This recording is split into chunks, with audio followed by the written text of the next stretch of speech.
तो नमस्कार मित्रों, गुजरात माथे एक फरी मोटी आफत आई रही है। एक मोटू प्रचंड वावाझोडું मोन्था आंध्र प्रदेशना दरियाकांठा नजीक प्रति कलाकनी 110 किलोमीटरनी विनाशक झड़पथी आगळ वधी रह्યું છે અને બીજી બાજુ ગુજરાતમાં મુશળધાર કમોસમી વરસાદથી ખેડૂતોની માઠી દશા સર્જાણી છે અને પૂર્વ મધ્ય અરબી સમુદ્રમાં રહેલું ડિપ્રેશન આજે ગુજરાતની દિશા તરફ આગળ વધ્યું છે। તેમાં ગુજરાતમાં ખેડૂતોની ચિંતા હજુ પણ વધારે વધી શકે છે।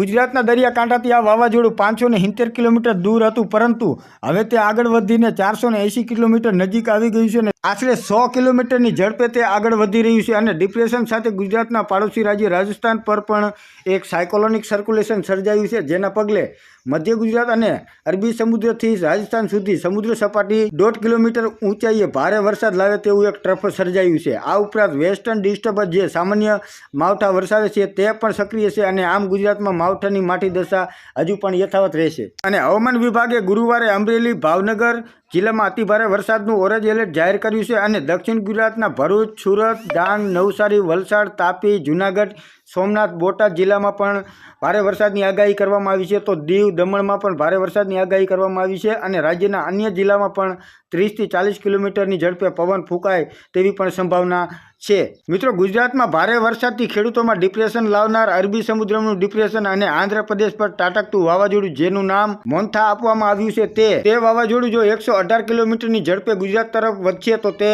સાયકોલોનિકમાં ફેરવાઈ જશે અને ગુજરાતમાં ભારે તોફાન લાવી શકે છે। અત્યારે બે સિસ્ટમ સક્રિય હોવાના કારણે ખેડૂતોની માઠી દશા બેઠી છે।